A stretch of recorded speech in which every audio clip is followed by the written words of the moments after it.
नमस्कार। एक बार फिर से जो पिछले वीडियो था उसका अगला ही उसका आगे पार्ट है आपका।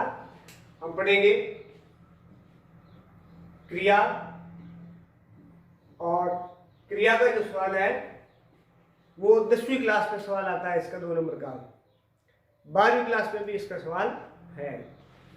तो सवाल क्या है, क्रिया पर जो सवाल है आपका वो 10वीं क्लास के अंदर तो क्रिया के भेद और क्रिया का प्रयोग है। अब सबसे पहले अगर अपन क्रिया के भेद लें, परिभाषा मैंने आपको पिछले वीडियो के अंदर बताई थी। परिभाषा बताई थी आपको मैंने, वाक्य में किसी शब्द से किसी काम का करना या होना पाया जाता है तो उसे क्रिया कहते हैं, या वाक्य में कर्ता की स्थिति का बोध कराने वाले शब्द क्रिया कहलाते हैं। अब क्रिया के जो रूप है वो 2 आधार पर रूप है। एक पहला जो है इसका है कर्म के आधार पर, कर्म के आधार पर क्रिया के भेद। दूसरा इसका प्रकार जो आता है आपके प्रयोग, रचना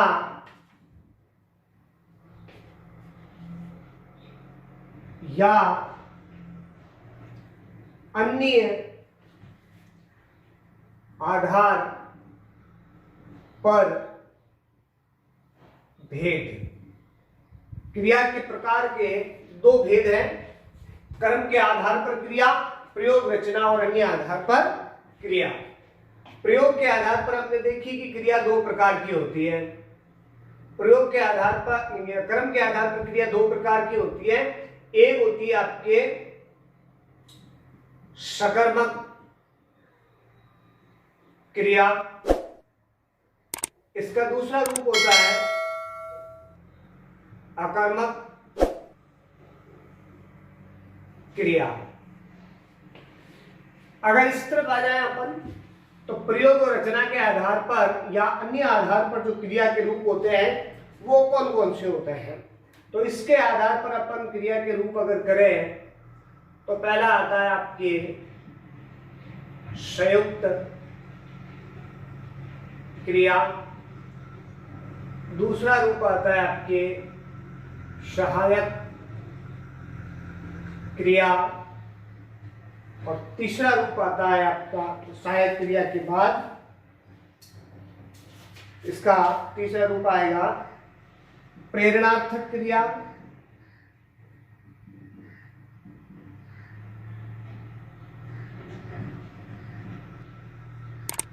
प्रेरणार्थक क्रिया के अंदर, और इसका चौथा रूप आएगा पूर्व कालिक क्रिया। इसके और भी है, समाप्ति क्रिया, असमाप्ति क्रिया, और भी रूप आते हैं। लेकिन 10th स्टैंडर्ड तक, 10वीं तक प्रमुख रूप से इन क्रियाओं का वर्णन होता है। इन क्रियाओं को सबसे ज्यादा पूछा जाता है। तो सबसे महत्वपूर्ण ये क्रियाएं हैं जिनको हम विस्तृत अध्ययन तो इसका क्लासों के अंदर हम करेंगे, और अभी यहां संक्षिप्त अध्ययन हम करते हैं, इसको बताते हैं। सकर्मक क्रिया मैंने पिछले वीडियो में बता दी थी, जिसके साथ कर्म होता है उसको सकर्मक क्रिया कहते हैं, यानी जिस क्रिया के साथ कर्म जुड़ा हुआ हो, अर्थात जिस क्रिया का फल कर्म पर पड़ता हो उसे सकर्मक क्रिया कहते हैं। अकर्मक क्रिया जिस क्रिया के साथ कर्म नहीं हो, अर्थात जिस क्रिया का फल कर्ता पर पड़ता हो उसे अकर्मक क्रिया कहते हैं। संयुक्त क्रिया ऐसी क्रिया जो 2 क्रियाओं से मिलके बनी हो, 2 क्रियाओं से मिलकर, ये संयुक्त क्रिया होती है। ऐसी क्रिया जो 2 क्रियाओं से मिलकर बनती है और वो संयुक्त क्रिया का रूप कहलाती है। अब 2 क्रियाओं के कैसे उदाहरण देता हूं मैं आपको, जैसे है ले लिया, ठीक है, उसी प्रकार दिखाई दिया, उसी प्रकार चला गया, ये जितने भी क्रियाएं हैं उन क्रियाओं में दो दो क्रियाएं हैं सबके अंदर, और दोनों से मिलकर ये क्रियाएं बनी हुई है। जैसे इस वाक्य बनता है, मुझे रात को आकाश में तारे दिखाई दिए, ठीक है, मुझे एक जानवर दिखाई दिया, ठीक है, वह मेरी पुस्तक ले गया, या उसने मेरी पुस्तक ले ली, ठीक है, वह चला गया। इस प्रकार से जो वाक्य बनता है उसमें ये दोहरी क्रियाएं, दो क्रियाएं आपस में मिलकर बनती है। तो वैसे उनमें क्रियाएं जो होती है वो संयुक्त क्रिया के रूप में आती है। 10th क्लास में जो सवाल पूछा जाता है वो ऐसे पूछा जाता है, जैसे एक वाक्य लिख दिया आपका कि मुझे आकाश में तारे दिखाई दिए, वाक्य में निहित क्रिया को पहचान कर परिभाषित कीजिए।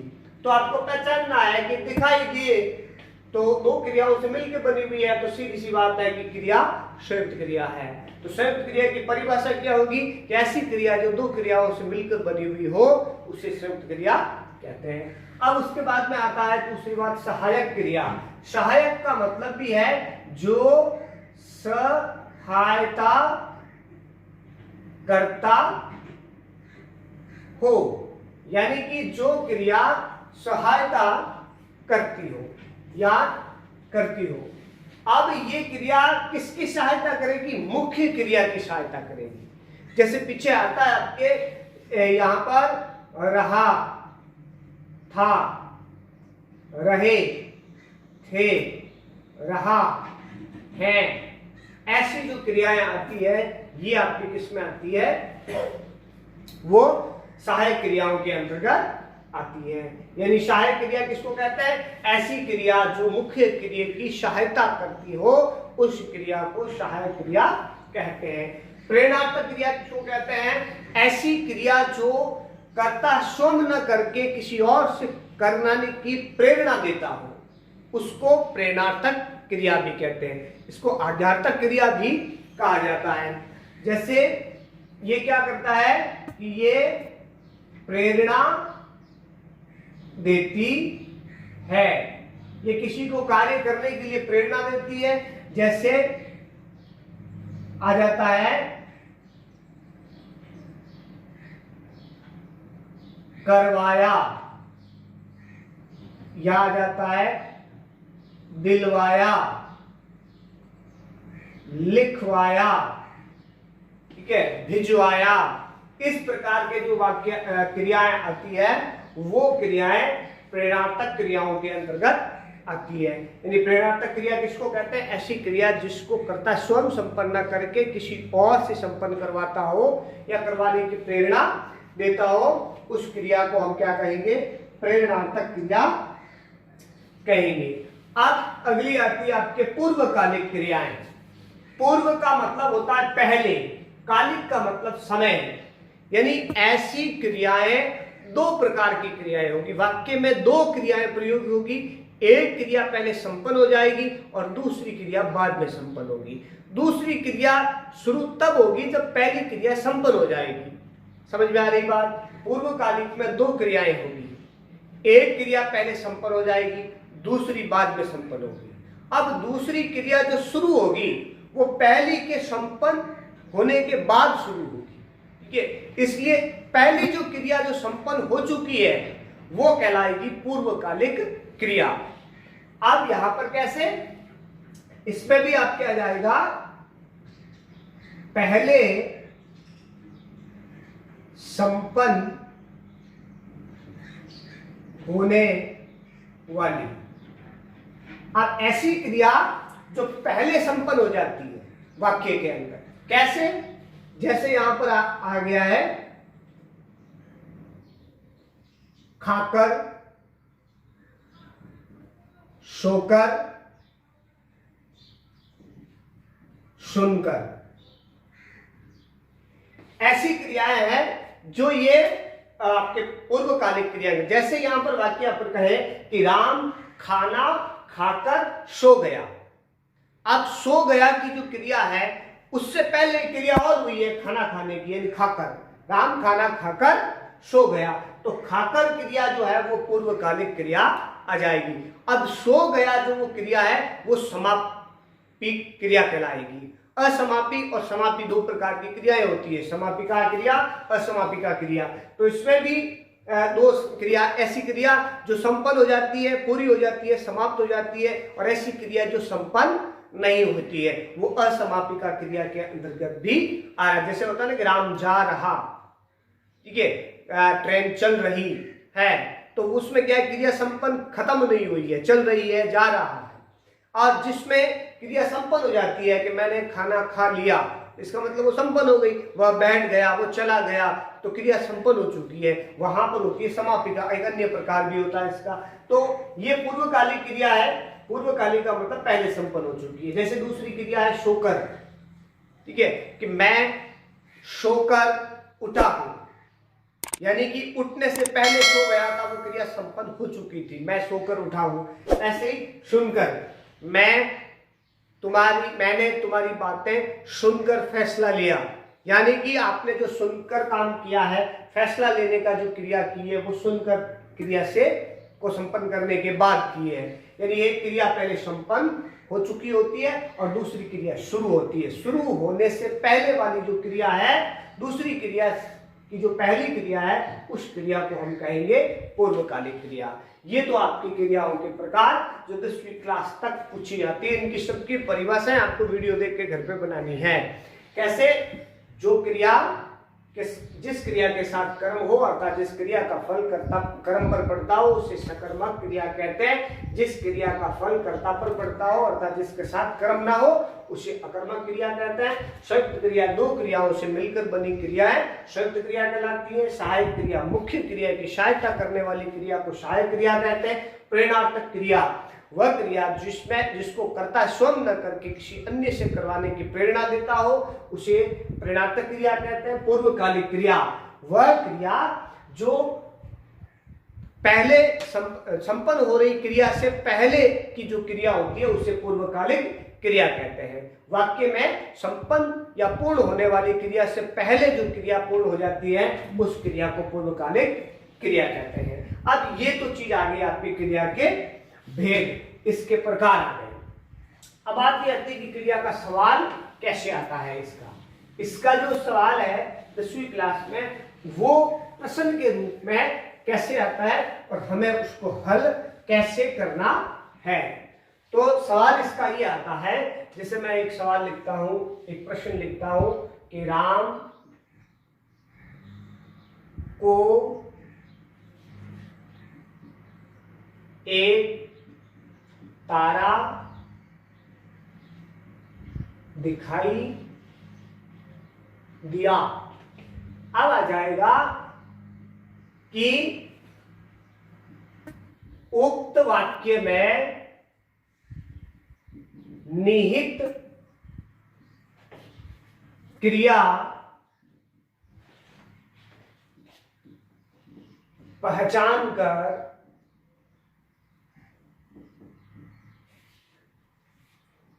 परिभाषित कीजिए। यह आपका सवाल बनता है कि जो आपके सामने सवाल लिखा हुआ है कि राम को एक तारा दिखाई दिया, उक्त वाक्य में निहित क्रिया को, निहित का मतलब है इसके अंदर जो क्रिया शामिल है, उस क्रिया को पहचान के उत्तर देना है। आपको सीधा सा करना है, सबसे पहले क्रियापद निकालना आपको, किसको क्रियापद कहते हैं। इस क्रियापद में हमें मालूम है कि इसमें दो क्रियाएं हैं, और किस क्रिया में कौन सी क्रिया के अंदर दो क्रियाओं से मिलकर बनती है, तो सीधी सी बात है कि इसमें संयुक्त क्रिया है। कौन सी क्रिया? कि संयुक्त क्रिया है। आप बोर्ड में करते समय ध्यान रखना है कि सबसे पहले आपको उत्तर लिखते समय यहाँ पर उत्तर लगाने के बाद क्रिया लिखना है, क्रिया का सबसे पहले नाम लिखना है, उसके बाद इसका बिंदु दूसरा बनाना है आपको परिभाषा, और फिर इसकी परिभाषा लिखनी है कि ऐसी क्रिया जो दो क्रियाओं से मिलकर बनी हुई हो, उसे संयुक्त क्रिया कहते हैं। ये आपके 2 नंबर का है। 1 नंबर आपको पहचानने का मिलता है, दूसरा नंबर आपको उसकी परिभाषा का दिया जाता है। तो दोनों में से एक, अगर किसी बच्चे को परिभाषा नहीं आती और केवल क्रिया पहचानते हैं, तो आपको केवल क्रिया का नाम लिख देना है, क्योंकि ये जो 2 नंबर का सवाल आएगा वो अलग अलग पार्ट में बटा हुआ है। एक तो क्रिया पहचानना और एक क्रिया की परिभाषा देना। तो इस प्रकार से बोर्ड क्लास के अंदर 10वीं क्लास में क्रिया का आपके सवाल आ जाएगा। अब जब हम क्रिया पढ़ रहे हैं तो क्रिया के साथ दो चीजें और भी जुड़ी हुई होती है जो 12th क्लास में पूछी जाती है। सीधे तौर पर क्रिया नहीं बल्कि क्रिया से जुड़ी हुई दो ऐसी चीजें जिनका अध्ययन करना बहुत जरूरी है, क्योंकि आप जब क्रिया पढ़ते हैं तो इसका दो चीजों से गहरा संबंध होता है। वो होता है, एक तो है वाच्य और दूसरा आता है आपके काल। इन दोनों का जुड़ा हुआ क्रिया के साथ गहरा संबंध है और यही टॉपिक है इसमें 10वीं क्लास और 12वीं क्लास में। टॉपिक क्या है? क्रिया, काल और वाच्य। ये टॉपिक है, क्रिया, काल और वाच्य। ये तीनों ही एक एक नंबर के सवाल है। यानी एक ऐसा कॉमन वाक्य आएगा जिस वाक्य के अंदर आपको काल भी पहचानना है, क्रिया भी पहचाननी है और उसका वाच्य भी पहचानना है। इसके साथ साथ वाच्य परिवर्तन आता है। दूसरी चीज आती है कि वाच्य किसे कहते हैं, काल किसे कहते हैं, क्रिया किसे कहते हैं और वाच्य परिवर्तन, ये चीजें आती है। तो इनका संक्षिप्त अध्ययन अपन पढ़ेंगे, विस्तृत अध्ययन क्लास में लेंगे। पहली बात है कि वाच्य कहते किसको है, इसकी परिभाषा क्या है। वाच्य जो शब्द बना हुआ है वो बना हुआ है वच धातु से। किससे बना हुआ है? वच धातु से। और वच का मतलब क्या होता है? बोलना। वच यानी बोलना या कहना, ये धातु है। ठीक है, आप किसी भी वाक्य को तीन तरीके से बोल सकते हैं। हम हिंदी के अंदर तीन प्रकार से एक भाव को, एक वाक्य को बोल सकते हैं। वो कितने प्रकार से? वो तीन प्रकार से। पहला प्रकार है उसका जिसको अपन कहते हैं कृतन। दूसरा जो प्रकार है वो उसको अपन कहेंगे कर्म और तीसरा अपन कहेंगे भाव। तीन प्रकार से बोल सकते हैं, इसलिए इसको कर्तन वाच्य कहा जाता है, इसको कर्म वाच्य कहा जाता है और इसको भाव वाच्य कहा जाता है। इस प्रकार से वाच्य के तीन भेद हो गए आपके, कर्तवाच्य, क्रमवाच्य और भाववाच्य। ये तीनों क्या है? क्रमवाच्य का मतलब है जिसमें, कर्तवाच्य का मतलब है जिसमें कर्ता की प्रधानता हो, यानी वाक्य में प्रधानता कर्ता की हो। क्रमवाच्य का मतलब वाक्य में प्रधानता कर्म की हो। और तीसरी चीज है आपके वाक्य में प्रधानता भाव की हो। ये तीनों कहलाएंगे आपके। जब वाक्य पूरा कर्ता पर निर्भर हो तो कर्तवाच्य कहलाएगा, वाक्य कर्म पर निर्भर हो तो क्रमवाच्य कहलाएगा और वाक्य भाव पर निर्भर हो तो भाववाच्य कहलाएगा। इस प्रकार से वाच्य तीन प्रकार के हो जाते हैं। अब इसका एक विस्तृत अध्ययन यह है कि वाच्य को एक दूसरे में परिवर्तित करना, यानी कर्तवाच्य को क्रमवाच्य में बदलना और क्रमवाच्य को आपको जो है वो कर्तवाच्य में बदलना। यही टॉपिक हूबहू आपका इंग्लिश के ग्रामर के अंदर है और यही हिंदी के अंदर है। जो कर्तवाच्य है उसको आप इंग्लिश के अंदर जैसे होता है एक्टिव वॉइस, और ऐसे जैसे क्रमवाच्य है उसको आप कहेंगे पैसिव वॉइस, ऐसे जैसे जो भाववाच्य है उसको इंग्लिश के अंदर कहा जाता है इंप्रेशनल वॉइस। इस प्रकार से ये तीनों ही वॉइस, ये तीनों ही वाच्य, क्योंकि वॉइस का मतलब भी बोलना या कहना है, आवाज है, तो ये बात ऐसे कैसे इंग्लिश में और ऐसे कैसे हिंदी में है, दोनों ही सेम की सेम है। इसलिए आपको याद रखना है कि वाच्य कितने होते हैं? तीन होते हैं, कर्तवाच्य, क्रमवाच्य, भाववाच्य। कर्तवाच्य किसको कहते हैं? जिस वाक्य में कर्ता की प्रधानता हो। क्रमवाच्य किसे कहते हैं? जिस वाक्य में कर्म की प्रधानता हो। और भाववाच्य किसे कहते हैं? जिस वाक्य में भाव की प्रधानता हो, उसे भाववाच्य कहा जाता है। इस प्रकार से ये तीन वाच्य हैं। इन तीनों वाच्यों का एक दूसरे में परिवर्तन भी होगा जो हम क्लास के अंदर पढ़ेंगे। जब ऑफलाइन क्लास चलेगी उसमें विस्तृत अध्ययन पढ़ेंगे। उसके बाद में आपके सामने आता है काल। काल मोटे रूप से तीन प्रकार का होता है। वो आपका सबसे पहले जो बीत चुका है वो है भूतकाल, जो बीत चुका वो भूतकाल, जो चल रहा है वो वर्तमान काल, और जो आने वाला है वो भविष्य काल। 3 प्रकार के मुख्य काल होते हैं और 3 प्रकार के ही आपके इंग्लिश में टेंस होते हैं। जो टेंस 3 है वही हिंदी में 3 काल है। भूतकाल जो बीत चुका समय है, वर्तमान काल जो अभी चल रहा है, और भविष्य काल जो आगे आने वाला है। फिर इनके भी अलग अलग प्रकार हैं। सन्निकट भूतकाल, भूतकाल के भी आगे 6 प्रकार भेद हो जाते हैं। सन्निकट भूतकाल, आसन्न भूतकाल, पूर्ण भूतकाल, अपूर्ण भूतकाल, संदिग्ध भूतकाल, हेतुमत भूतकाल।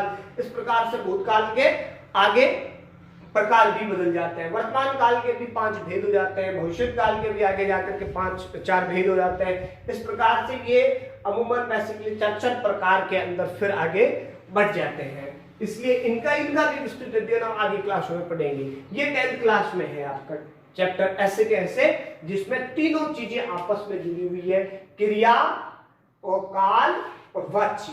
इन तीनों का एक 3 नंबर का सवाल पूछा जाता है। वाक्य लिखा जाएगा और उस वाक्य के अंदर फिर आपको क्रिया, काल और वाच्य बताना होता है। और फिर कई बार अलग अलग भी आता है, इसका अलग भी आ जाएगा कि वाच्य किसे कहते हैं, वाच्य के प्रकार, या फिर वाच्य परिवर्तन भी आ जाता है कि वाच्य का परिवर्तन कीजिए एक दूसरे के अंदर। इस प्रकार से अपन ने जो टॉपिक शुरू किया था संज्ञा से लेकर के अवयव तक, उसमें से हमने अध्ययन कर लिया है संज्ञा का, हमने अध्ययन कर लिया है छोटा संक्षिप्त रूप में हमने संज्ञा पढ़ ली, सर्वनाम पढ़ लिया, विशेषण पढ़ लिया, क्रिया पढ़ लिया है। अब आपका जो अंतिम इसका जो चैप्टर का भाग आता है वो आता है अव्यय का, उसको भी आज हम संक्षिप्त में पढ़ लेंगे। अब जैसे ही अव्यय खत्म होगा उसके बाद जो अपन नेक्स्ट अगला टॉपिक लेंगे वो चैप्टर वाइज सिलेबस के अनुसार अलग अलग क्लास का लेंगे। पहले 10th का लेंगे, फिर अपन 12th का लेंगे, जो 9 तक के स्टैंडर्ड में 8 तक का आता है उनका चैप्टर लेंगे। क्लास वाइज आगे क्लासें लगेगी। अब ये विशेष सूचना ही है आपके लिए इस वीडियो को देखने के बाद कि आप अपने घर पे नियमित कॉपी लेके बैठिए, वीडियो को देखिए, बेल आइकन दबा दीजिए ताकि आपके पास नई सूचना इस चैनल के माध्यम से पहुंच सके और जो भी नया वीडियो चले आप तक पहुंच जाएगा। नियमित टाइम टेबल बना दीजिए कि 2 घंटे बैठ करके इस वीडियो को, इस चीज चैनल को देखना है और उसके बाद उसमें जो बताई गई चीजें हैं वो होमवर्क के अंदर, कॉपी के अंदर आपको काम करना है। तो अब अगला जो वीडियो आएगा वो क्लास वाइज आएगा। सबसे पहले हम 10th का लेंगे, फिर 12th का लेंगे और उसके बाद में जो 8th तक का स्टैंडर्ड तक का जो टॉपिक है उसको लेंगे अपन सिलेबस के अनुसार। ग्रामर का टोटल सिलेबस तैयार करेंगे अपन, इसके माध्यम से कर लेंगे, उसके बाद ऑफलाइन में करेंगे। तो लास्ट आपका जो टॉपिक है वो है इसमें अव्यय। 5वीं चीज पढ़ रहे हैं अपन। इसमें जो लिए थे उसमें 4 तो हमने पढ़ लिए। अव्यय शब्द को अगर अपन पढ़े तो अ का मतलब होता है नहीं, और या इसको अपन कह सकते हैं अभाव। और इसमें दूसरा शब्द है व्यय, और व्यय का मतलब होता है खर्च होना, व्यय होना। यानी कि ऐसे शब्द जो खर्च नहीं होते हैं, ठीक है, अव्यय व्यय नहीं होते हैं। अब शब्द खर्च नहीं होने का मतलब क्या है, इसका शाब्दिक अर्थ अगर अपन बनाए दोनों का कि तो क्या आ जाएगा, जो शब्द खर्च नहीं होते हो। अब खर्च नहीं होने का मतलब क्या है, जो शब्द खर्च नहीं होते, खर्च नहीं होने का क्या मतलब है, खर्च नहीं होने का मतलब यहां यह है कि शब्द के ऊपर लिंग, वचन और काल का कोई प्रभाव नहीं होना। इन तीनों का शब्द के ऊपर कोई प्रभाव नहीं होता है तो वो शब्द अव्यय कहलाता है। यानी अव्यय की सीधी सी परिभाषा है कि ऐसा शब्द जो लिंग, वचन और काल से प्रभावित नहीं होता है, उस शब्द को हम अव्यय कहते हैं। ठीक है, जैसे अव्यय शब्द होता है आपके, आप लगाएंगे शब्दार्थ आ, आ को आप चाहे वर्तमान, भूतकाल, भविष्यकाल किसी काल में प्रयोग करो। लिंग वचन आप स्त्रीलिंग पुल्लिंग किसी में प्रयोग करो, एक वचन बहुवचन किसी में प्रयोग करो। ऐसे कैसे एक शब्द होता है आपके धीरे। धीरे शब्द ऐसा है, इसको आप किसी भी काल में प्रयोग करेंगे शब्द धीरे ही रहेगा। जैसे आपको एक उदाहरण देता हूं, अपन लिंग के अनुसार इस धीरे शब्द का प्रयोग करें तो होता है कि सीता धीरे चलती थी। अब देखिए यहां पर काल है भूतकाल और लिंग देखे तो स्त्रीलिंग, लेकिन इस पर इस स्त्रीलिंग का भी कोई प्रभाव नहीं हुआ, इस काल का भी इस पर कोई प्रभाव नहीं हुआ। यही शब्द अगर ऐसे लिखते हैं कि राम धीरे चलते थे, यहां पर भी काल भूतकाल है और यहां पुल्लिंग आ गया, लेकिन इस पर कोई प्रभाव नहीं पड़ा, शब्द धीरे ही रहा था। ठीक है, ऐसे कैसे वचन का प्रयोग कर देते हैं कि लड़के धीरे चलते हैं, तो यहां पुल्लिंग संज्ञा प्रयोग हुई, फिर भी इस पर कोई प्रभाव नहीं पड़ा। अगर इसी को अपन ऐसे लिख दें स्त्रीलिंग में, लड़कियां धीरे चलती हैं, यानी इस धीरे शब्द के ऊपर किसी का कोई प्रभाव नहीं पड़ता है, न लिंग का प्रभाव पड़ रहा है, न वचन का प्रभाव पड़ रहा है, न काल का प्रभाव पड़ रहा है। तो इसलिए किसी का प्रभाव न पड़ने के कारण ये कैसा शब्द है, धीरे शब्द अव्यय है, यानी ये व्यय होने वाला नहीं है। तो ऐसे कुछ वर्ण है, ऐसे कुछ शब्द है जिनको हम अव्यय कहते हैं। उन शब्दों को का अध्ययन भी आपके 9-10 क्लास के अंदर दिया हुआ है। संस्कृत का एक 10th क्लास में पार्ट चैप्टर है, इसके अंदर अव्ययों का प्रयोग करना। 8th क्लास में अव्यय है, उसका प्रयोग करना है। 22 प्रकार के अव्यय 8वीं क्लास के अंदर संस्कृत में दिए हुए हैं, उनका प्रयोग, उनसे संबंधित बोर्ड में फिक्स 1 नंबर का सवाल अव्यय का आपके बोर्ड क्लास में आता है 8वीं क्लास के, और 10वीं और 12वीं क्लास तक भी ये अव्यय आया करते हैं। अब अव्यय अलग अलग प्रकार के होते हैं और उनका विस्तृत अध्ययन हम क्लास के अंदर ऑफलाइन क्लास में हम करेंगे। और मैं इस वीडियो में फिर से आपको लास्ट अंत में सूचना यही दूंगा कि आप इस वीडियो को ज़्यादा से ज़्यादा लाइक करें, शेयर करें और चैनल को सब्सक्राइब करें, और जो बेल आइकन है उसको ज़रूर दबाएं, ताकि आपके पास चैनल से संबंधित, शिक्षा से संबंधित, विद्यालय से संबंधित विशेष जो सूचनाएं हैं वो इस आपको समय समय पर लॉकडाउन की स्थिति में, महामारी की स्थिति में घर बैठे आपको प्राप्त होती रहेगी। अब दूसरी बात, इस वीडियो के बाद जो अगला वीडियो आपका आएगा उसके अंदर हम फिर क्लास वाइज सिलेबस को कवर करेंगे, इसलिए इसको देखना बहुत जरूरी है और आगे इस चीज को आप होमवर्क के रूप में करना बहुत जरूरी है।